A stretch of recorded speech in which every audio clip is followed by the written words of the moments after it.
Hey guys, welcome back to the channel. Our first story is titled, Cheating Wife Blamed Me for Her Infidelity. I Turned the Tables with Evidence. I never thought I'd be telling a story like this. For years, I was just a regular guy living what I thought was a normal, happy life. I had a good job as an accountant, a nice house in the suburbs, and what I believed was a loving family. My wife, Sarah, and I had been married for 12 years and had two kids, our 10-year-old son, Jack, and 8-year-old daughter, Emma. From the outside, we probably looked like the perfect family, but looks can be deceiving. I guess the first signs of trouble started about a year ago. Sarah had always been outgoing and social, but suddenly became even more focused on her appearance and started going out with her friends more often. At first, I didn't think much of it. I figured she was just going through a phase or wanted some time to herself. I tried to be supportive and picked up more of the childcare and household duties so she could have her nights out. But as the months went on, Sarah became more and more distant. She was constantly on her phone, guarding it closely and angling the screen away if I walked by. Our sex life dwindled to almost nothing. When I tried to be affectionate or intimate, she'd brush me off with excuses about being tired or not in the mood. I started to get suspicious, but I didn't want to be that jealous, controlling husband. I tried talking to her about it a few times, asking if everything was okay between us. She'd always deflect and say I was imagining things or being paranoid. Looking back, I feel like an idiot for not pressing harder, but I wanted to believe her. I wanted to trust my wife. Things came to a head about 2 months ago. I got home early from work one day and found Sarah in our bedroom, hastily getting dressed. She looked flustered and guilty. When I asked her what was going on, she stammered out some excuse about taking a nap, but I noticed the bed was perfectly made, not rumpled like someone had been sleeping in it. That's when I saw it, a man's watch on the nightstand. That definitely wasn't mine. The realization hit me. Sarah must have seen where I was looking because she quickly snatched up the watch and shoved it in her pocket. "What's going on here, Sarah?" I asked. "Whose watch is that?" She glared at me defiantly. "It's nothing, just a friend's. You're always so suspicious and paranoid." I couldn't believe what I was hearing. Paranoid? I come home to find you half dressed with some other man's belongings in our bedroom, and I'm paranoid? Sarah's face twisted into an ugly sneer. "Well, maybe if you paid more attention to me, I wouldn't need to look elsewhere. You're always so wrapped up in work and the kids. When's the last time you made me feel special or desirable?" I was stunned. Was she seriously trying to blame me for her cheating? "Are you kidding me right now? I bend over backwards trying to make you happy. I work hard to provide for this family, and I'm a good father to our kids. And you're throwing it all away for what? Some cheap fling?" We went back and forth arguing for a while. Sarah kept shifting blame, making excuses, and gaslighting me. She swore nothing physical had happened yet, and I had just misunderstood the situation. But I knew in my gut she was lying. Finally, I told her I needed some time to process everything.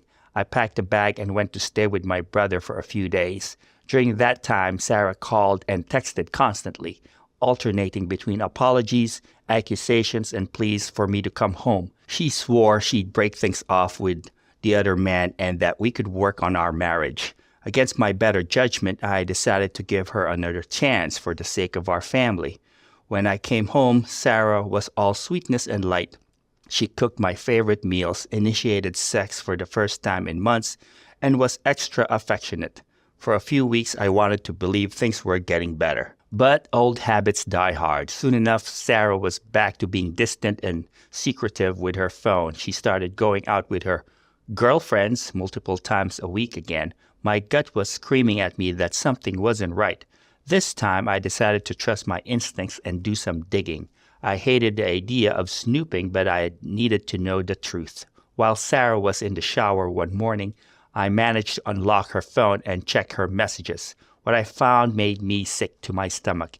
There were hundreds of explicit texts and photos exchanged with a contact saved as Mike from Gym. Based on the timestamps and content, it was clear their affair had been going on for months, long before I had first confronted Sarah. They had been meeting up multiple times a week, including in our home while I was at work and the kids were at school. I took photos of the most damning messages as evidence, then put Sarah's phone back exactly as I'd found it. I felt numb as I drove to work that day. Part of me wanted to confront Sarah immediately, but I knew I needed time to think and plan my next steps carefully. Over the next week, I quietly got everything ready. I met with a divorce lawyer to understand my options. I gathered financial records and made copies of important documents.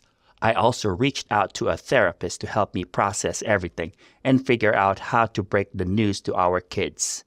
I briefly considered trying to catch Sarah and her lover in the act, but ultimately decided against it. I had more than enough evidence already and didn't want to put myself through seeing that in person. Once I felt prepared, I decided to confront Sarah, but not in private where she could manipulate me or twist the story.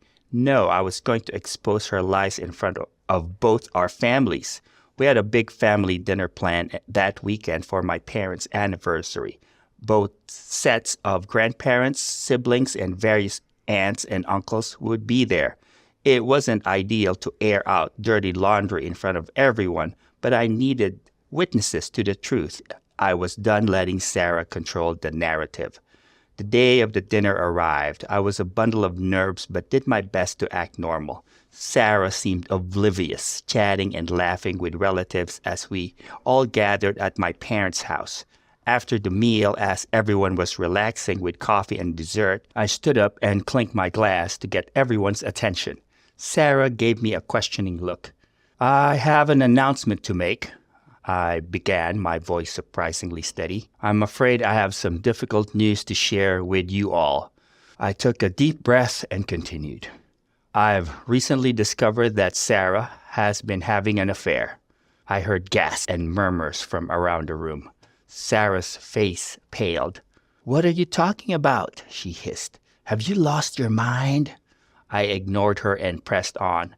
"I know this is shocking and uncomfortable to hear. Believe me, I wish it wasn't true, but I have irrefutable evidence." I pulled out my phone and started reading some of the explicit messages I'd found between Sarah and her lover. Sarah tried to interrupt, yelling that I was lying and making things up, but I just talked over her and kept going. In the end, not even Sarah could deny it anymore. Sarah's mother burst into tears. My dad looked like he wanted to punch something. The rest of the family sat in stunned silence. Sarah seemed defeated. The only thing she asked was how I found out about everything, and didn't even bother trying to defend herself anymore. All she did was apologize for everything, trying to brush it off as a mistake. Unfortunately for her, though, everyone knew better. The affair had been going on for months, with each meetup planned around me and the kids. It was too deliberate to be a mistake, and the fact that I had already given her a second chance didn't help her side of the story either. Even Sarah's own sister began to confront her about it, clearly showing her disgust. My brother came up to support me as well. More and more family members started voicing their shock and disappointment with Sarah. She looked around the room desperately, realizing she had no allies left. "Please," she begged me, "can we talk about this in private? I know I messed up, but I love you. Can we work through this?" I shook my head firmly. "No, Sarah, there's nothing left to work through. I've already met with a divorce lawyer. I'm filing the papers next week." Sarah began to cry. "But what about the kids? Please, don't do this to our family." "Don't you dare try to use our children as pawns," I snapped. "You should have thought about them before you decided to cheat. I'll be seeking primary custody, by the way. I don't think an unrepentant cheater is fit to be their main caregiver." My parents and even my in-laws offered their support, with Sarah's side declaring that I'd always be family, no matter what the divorce papers would say. I nodded gratefully, touched by their support. Sarah looked utterly defeated, crying without anyone's support. "I think it's time for you to leave," I told her firmly. "Go stay with a friend or get a hotel room. I'll have your things packed up and you can pick them up later this week." "You can't just kick me out," Sarah protested. "That's my house too." My lawyer had prepared me for this. "Actually, I can." The house is in my name only. You have no legal right to stay there if I ask you to leave. Don't make this uglier than it needs to be, Sarah." She looked around the room, seemingly hoping someone would come to her defense, but she was met with only stony glares and looks of disappointment. Finally, shoulders slumped, she grabbed her purse and shuffled towards the door. She quietly apologized again as she left, claiming that she didn't intend to hurt anyone. I couldn't bring myself to believe her. When she was gone, I let out a shaky sigh.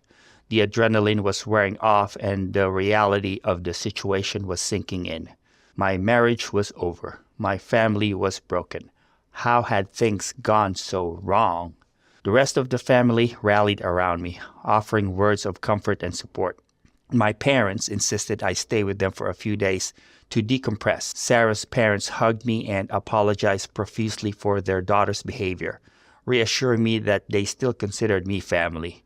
Over the next few weeks, I threw myself into the divorce proceedings and figuring out my new normal. Sarah tried calling and texting constantly at first, alternating between apologies, accusations, and pleas to reconcile. I blocked her number and communicated only through my lawyer. Telling the kids was one of the hardest things I've ever had to do. Jack and Emma were confused and upset, not fully understanding why Mommy and Daddy couldn't just make up and be happy again.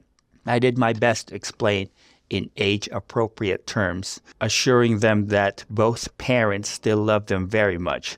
We started family therapy to help them process everything. The divorce was finalized 3 months later. Thanks to the evidence I gathered and Sarah's admission of infidelity in front of witnesses, I was awarded primary custody of the kids. Sarah got every other weekend and one evening a week for dinner. She also had to pay me alimony and child support. It wasn't an easy road, but slowly our little family of 3 settled into a new routine. The kids missed their mom, of course, but seemed to be adjusting well overall. I threw myself into being the best dad I could be, treasuring our time together even more now. My friends and family were invaluable during this time. They helped with childcare, brought over meals, and provided a listening ear whenever I needed to vent. Sarah's family stayed true to their word about considering me family. They often took the kids to outings and made sure to include us in holiday gatherings. As for Sarah, karma seemed to catch up with her pretty quickly. Her affair partner dumped her as soon as the divorce drama started, not wanting to deal with the baggage. She lost most of her friends when they found out what she'd done. Last time I heard, she was struggling financially and had to move back in with her parents. Sometimes I still can't believe how my life changed so dramatically in just a few months. There are days when I miss the family we used to be and the future I thought we'd have. But ultimately, I know I'm better off without someone who could betray me so thoroughly. I'm focusing now on healing and building a happy life for myself and my kids. I've started dating again casually, taking things slow. Who knows what the future holds, but I'm hopeful that someday I'll find a partner who truly values honesty, loyalty, and commitment. To anyone out there dealing with infidelity, know that you deserve better. Trust your gut, gather evidence, and don't let a cheater manipulate you into taking the blame for their choices. It's a painful road, but there is light at the end of the tunnel. Surround yourself with supportive people and focus on rebuilding. You've got this. It's been 2 years since I last shared my story, and a lot has changed. I thought it might be helpful to provide an update for anyone going through similar situations. First off, I'm doing much better now. The initial shock and pain of Sarah's betrayal have faded, replaced by a sense of peace and even gratitude for the life lessons I've learned. Don't get me wrong, it wasn't an easy journey. There were plenty of tough days, especially in the beginning. But with time, therapy, and the support of my loved ones, I've come out stronger on the other side. The kids, Jack and Emma, now 12 and 10, have adjusted well to our new normal. We've settled into a comfortable routine with our custody arrangement. They spend most of their time with me, seeing Sarah every other weekend and for dinner once a week. At first, there was some tension and awkwardness during handoffs, but we've all learned to keep things civil for the kids' sake. I'm proud of how resilient Jack and Emma have been through all of this. They're thriving in school and their extracurricular activities. We still extend family therapy once a month, which has been incredibly helpful in maintaining open communication and addressing any issues that come up. As for Sarah, well, let's just say karma has continued to do its thing. She struggled to get back on her feet after the divorce, bouncing between dead-end jobs and relying heavily on her parents for financial support. Her reputation in our social circle never really recovered, and she ended up moving to a neighboring town for a fresh start. About a year ago, Sarah reached out to me asking to revisit our custody arrangement. She claimed she was in a better place now and wanted more time with the kids. I was skeptical but agreed to meet with her and our lawyers to discuss it. It quickly became clear that Sarah's motives were clear. She had recently gotten engaged to a wealthy older man and was trying to present herself as a reformed, stable mother figure. I suspect she was also hoping to reduce her child support payments by having the kids more. During our meeting, I calmly laid out all the reasons why I didn't think changing our current arrangement was in the children's best interest. I had documentation of every time Sarah had been late for pickup or canceled her time with the kids at the last minute. I also had reports from the kids' therapist noting their anxiety around schedule changes. Sarah's lawyer tried to argue that she deserved another chance, but my lawyer shut that down pretty quickly. He pointed out that Sarah had already been given multiple opportunities to step up as a parent and had consistently fallen short. The stability and routine of our current arrangement were clearly benefiting the children. In the end, the judge ruled to maintain our existing custody schedule. Sarah was not happy, to say the least. She accused me of turning the kids against her and threatened to take me back to court. I simply reminded her that all of my decisions were based on what's best for Jack and Emma, and that if she wanted to be a bigger part of their lives, she needed to show up consistently and put in the effort. On the work front, things have been going well. I got a promotion at my accounting firm last year, which came with a nice salary bump. It allowed me to start putting more money aside for the kids' college funds and to take them on some fun trips. We went to Disney World last summer. Seeing their excited faces made all the hard times worth it. I've also been focusing on my personal growth. I've taken up running and completed my first half marathon a few months ago. Jack and Emma were at the finish line cheering me on, which was an incredible feeling. I've also been learning to cook, with mixed results, but hey, at least the smoke detector only goes off occasionally now. As for my love life, I've been dating casually, but nothing too serious yet. I've met some nice women, but I'm in no rush to jump into another relationship. My focus is on my kids and continuing to heal and grow as a person. If the right person comes along, great. If not, I'm content with the life I'm building for myself and my children. One unexpected positive that came out of this whole ordeal was the strengthening of my relationship with Sarah's family. True to their word, they've continued to be a big part of our lives. Sarah's parents often have the kids over for sleepovers, and her sister has become one of my closest friends and supporters. They've made it clear that they don't condone Sarah's actions and that they consider me and the kids their family, regardless of the divorce. There was a bit of drama around the holidays last year when Sarah tried to guilt her parents into excluding me from family gatherings. She argued that it was weird for her ex-husband to be there. Her mom shut that down quickly, telling Sarah that if anyone was going to be excluded for bad behavior, it wouldn't be me. Sarah ended up skipping Christmas dinner in protest, but honestly, it was one of the most relaxed and enjoyable holiday meals we've had in years. Looking back, I'm amazed at how far I've come. 2 years ago, I was devastated, angry, and scared of what the future held. Now I feel confident and at peace with where my life is headed. Sure, there are still challenges. Single parenting isn't easy, and there are days when I miss having a partner to share the load. But overall, I'm happier and healthier than I've been in a long time.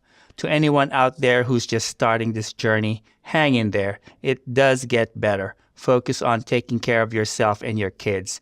Don't be afraid to lean on your support system.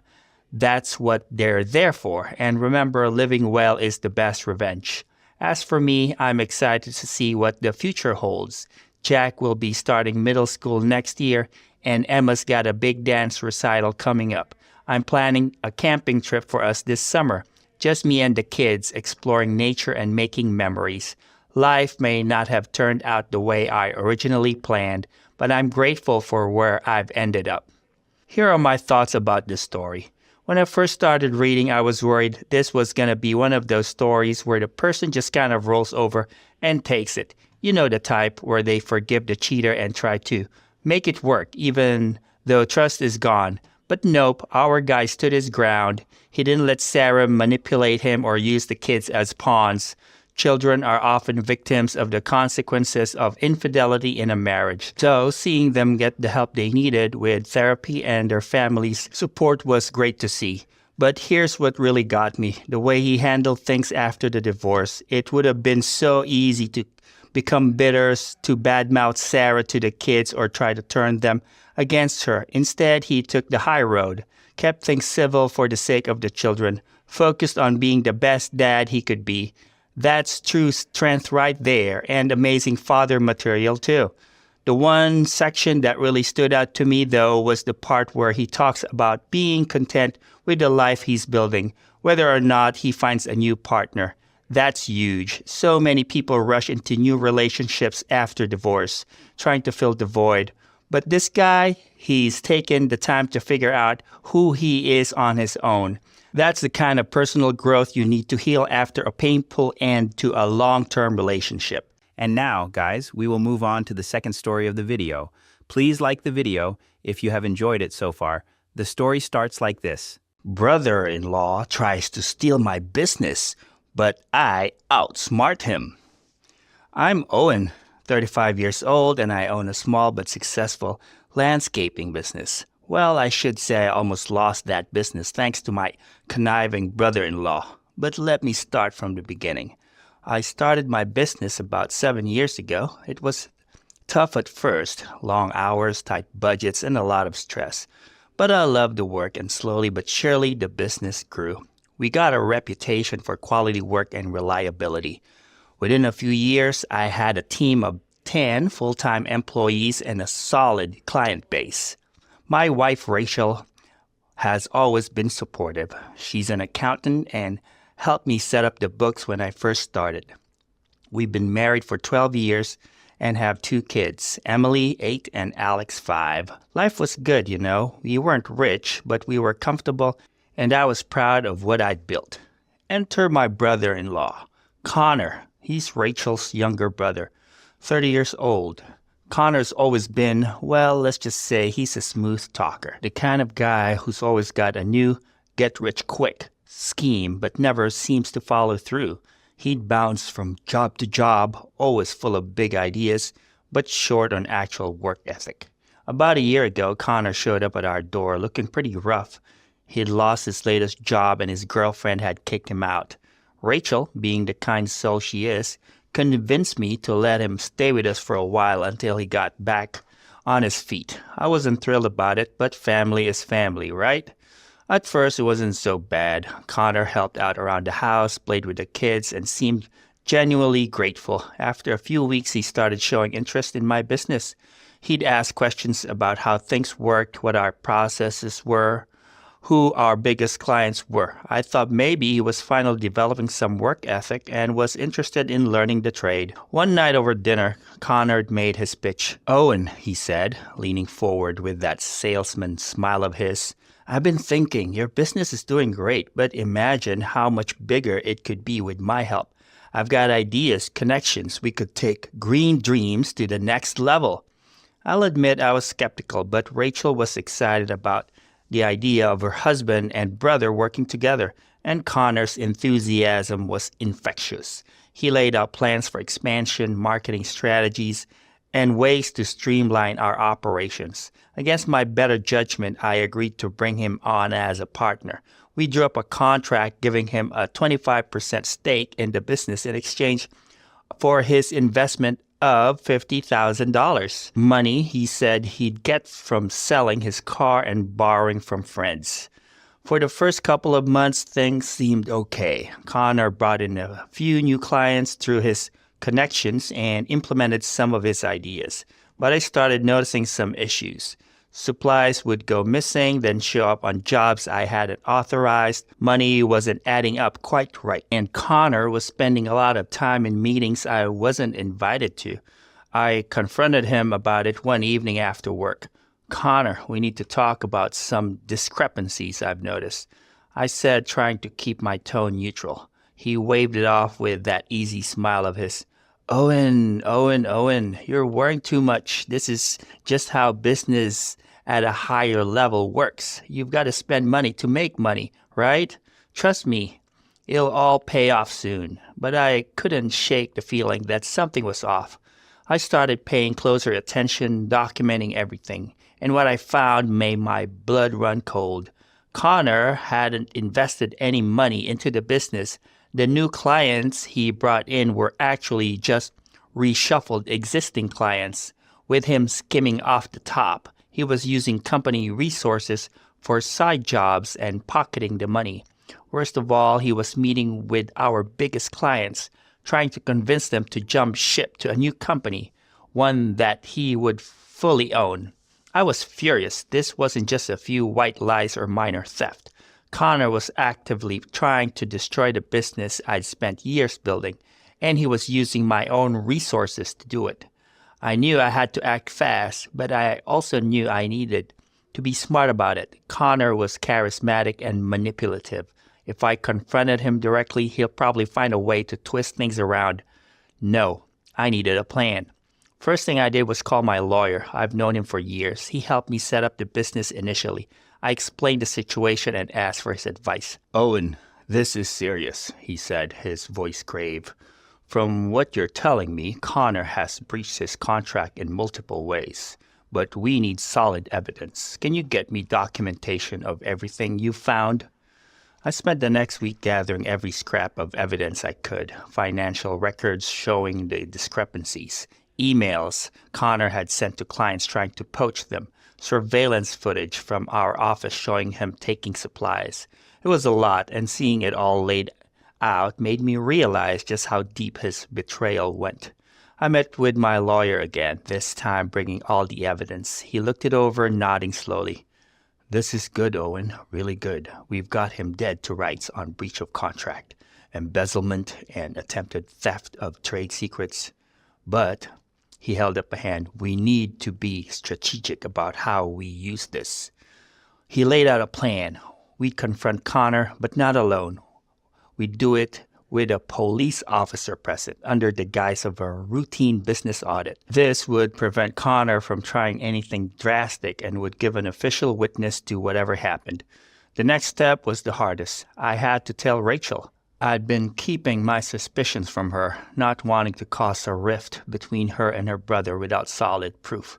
But now, with all the evidence in hand, I knew I couldn't keep her in the dark any longer. I sat her down one evening after the kids were in bed. Rachel, honey, we need to talk. It's about Connor, and it's not good. I laid it all out for her. The theft, the lies, the attempted sabotage. Rachel sat there, her face growing paler with each revelation. When I finished, she was silent for a long moment. Are you sure? She finally asked, her voice barely above a whisper. Maybe there's been some misunderstanding. I showed her the evidence, the financial records, the emails, everything. Rachel's hands shook as she looked through it all. Then, to my surprise, she stood up, walked over to me, and hugged me tight. I'm so sorry, Owen, she said, her voice muffled against my shoulder. I had no idea. I can't believe he would do this to us. To you. What do we do now? Explained the plan my lawyer and I had come up with. Rachel nodded, wiping away tears. Okay, she said, taking a deep breath. Okay, let's do it. Connor needs to face the consequences of his actions. The next day, we put the plan into motion. I called Connor into the office for an emergency business meeting. When he arrived, he found me, Rachel, my lawyer, and a police officer waiting for him. Connor's easy smile faltered as he looked around the room. What's going on? Why is everyone here? I took a deep breath. Connor, we're conducting an audit of the business. Some discrepancies have come to light, and we need to discuss them. Connor's eyes darted around the room, lingering on the officer. An audit? Why do we need a cop for an audit? My lawyer stepped forward. Mr. Harris, I'm the legal counsel for the business. We have evidence of significant financial irregularities and potential criminal activities related to this business. We'd like to discuss these matters with you. I could see the moment Connor realized he was caught. His face went pale, then flushed red. He started backing towards the door. This is ridiculous. I don't have to listen to this. I'm out of here. The officer moved to block the door. Sir, I'm going to have to ask you to stay and answer some questions. What followed was 2 hours of increasingly desperate denials from Connor. He tried everything, claiming it was all a misunderstanding, that I was the one embezzling money, that he was being set up. But with each excuse, my lawyer or I would present evidence proving he was lying. Finally, Connor slumped in his chair, all the fight gone out of him. Fine, he muttered. You got me. What do you want? My lawyer laid out our terms. Connor would sign over his 25% stake in the business back to me. He would repay every cent he had stolen. He would sign a non-compete agreement preventing him from working in landscaping in our state for the next 5 years. And he would confess to his attempted theft and client poaching. If you agree to these terms, he said, we won't press criminal charges. But if you refuse, well, he gestured to the policeman, I'm sure the officer here would be very interested in pursuing this matter further. Connor looked at each of us in turn, his face a mask of defeat and resentment. His eyes lingered on Rachel, perhaps hoping for some support from his sister. But Rachel just shook her head, tears in her eyes. You did this to yourself, Connor, she said softly. I can't believe you would betray your family like this. Connor signed the papers. The aftermath was difficult, especially for Rachel. She felt guilty for bringing Connor into our lives and our business, even though I assured her it wasn't her fault. We had to do some damage control with our clients, explaining the situation and reassuring them about the future of the business. But surprisingly, most of our clients stuck with us. As for Connor, last we heard, he'd moved to another state, trying to start over. Part of me felt bad for him, but a bigger part was just relieved to have him out of our lives. You know, looking back on everything that happened with Connor, I realized there were warning signs I should have paid attention to from the beginning. It's easy to say hindsight is 20/20, but man, I kick myself sometimes for not seeing it sooner. I remember this one incident about a month after Connor started working with us. We had this big job for a local country club, complete redesign of their entrance landscaping. It was a prestigious gig, one that could lead to a lot more high-end work if we did it right. I had spent weeks planning it out, choosing the perfect mix of plants that would thrive in our climate and create a stunning visual impact. The day before we were set to start, I overheard Connor on the phone in his office, which used to be our guest room, by the way. Yeah, don't worry about it, he was saying. I got a connection with a wholesale nursery. We can get all the plants for half what Owen budgeted. The extra cash, let's just say it'll be our little secret. At the time, I brushed it off. I figured he was just trying to save the company some money, maybe impress me with his business acumen. God, I was naive. The next day, when the plants arrived, I immediately knew something was off. They were smaller than what I'd specified. Some looked a bit sickly, and a few weren't even the right species. When I confronted Connor about it, he just shrugged. Come on, Owen, he said with his smarmy grin of his. Plants are plants. The country club won't know the difference. And we're saving a bundle. Isn't that what smart business is all about? I should have put my foot down right then and there, but Rachel had been so happy seeing us work together, and I didn't want to rock the boat. So I swallowed my concerns and we used the subpar plants. Guess what happened? 3 weeks after we finished the job, half the plants were dead or dying.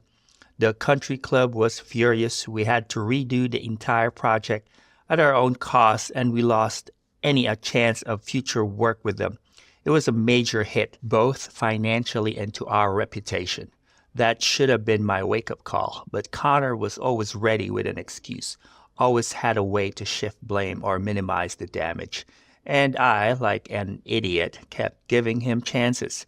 There was another time about 2 months before everything came to a head when one of our longtime employees, Nico, came to me with concerns. Nico had been with me almost from the beginning, a hard worker and someone I trusted completely. "Boss," he said, putting me aside one day, "I don't want to cause trouble, but something's not right with the supply orders.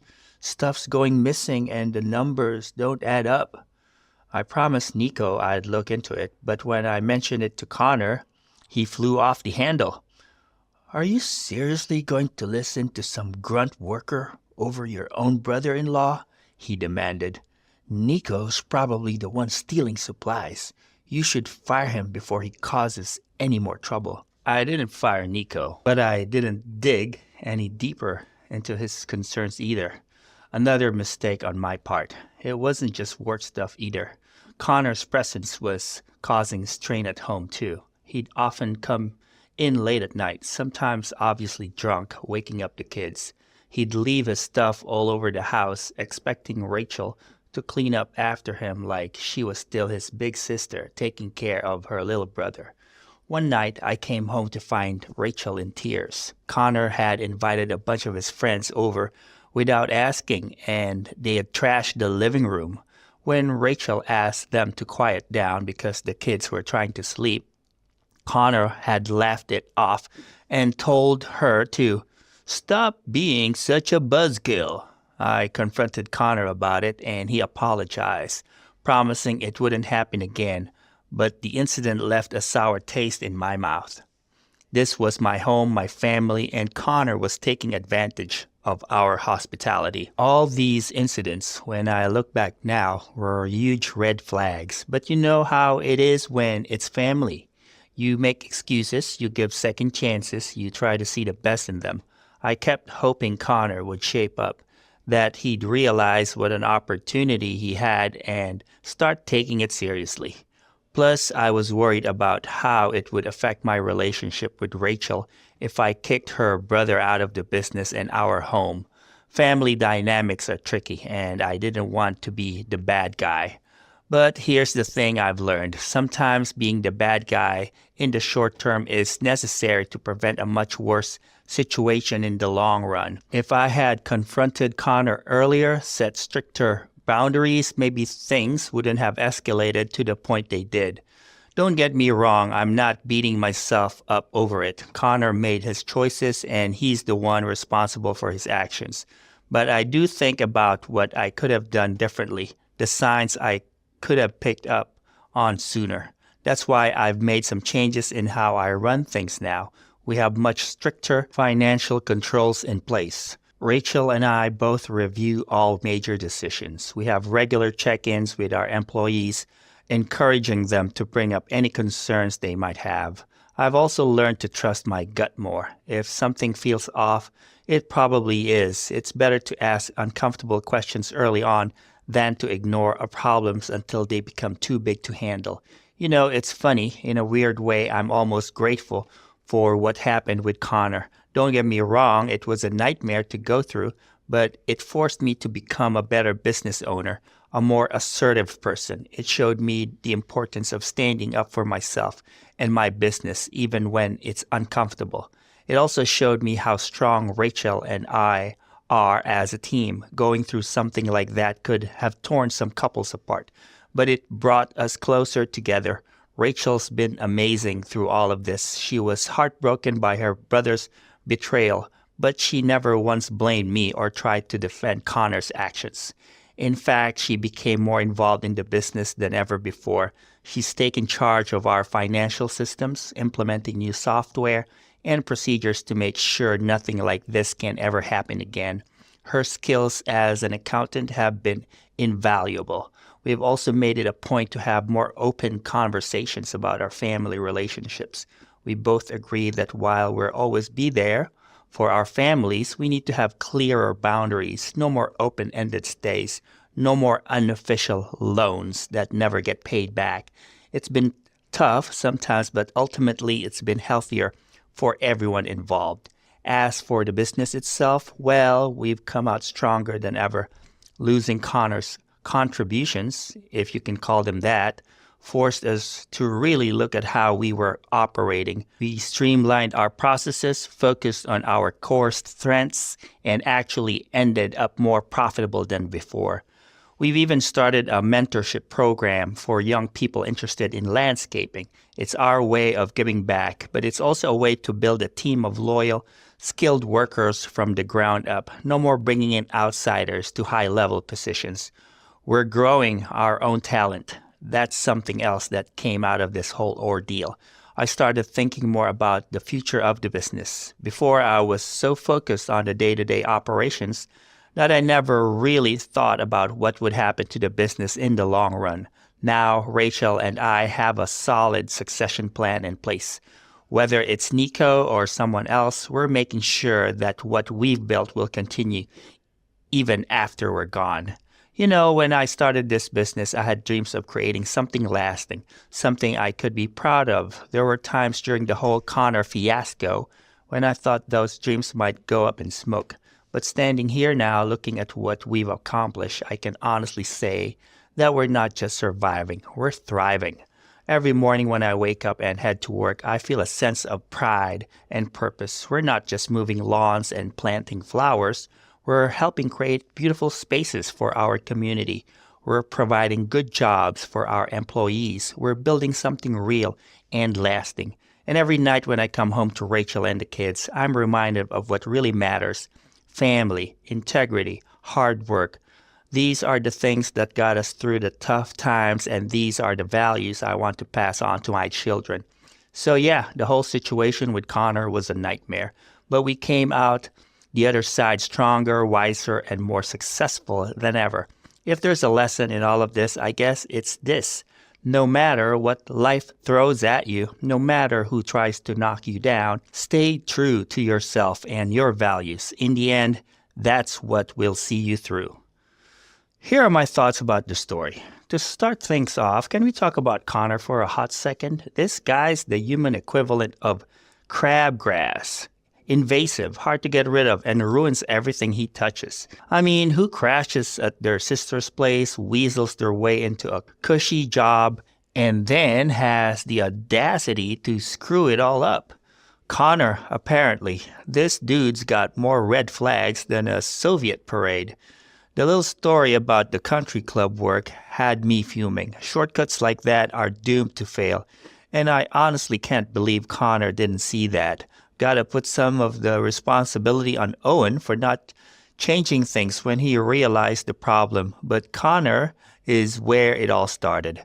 To go as far as to blatantly break the agreement with a trial of evidence that obviously led back to him wasn't just scummy but stupid.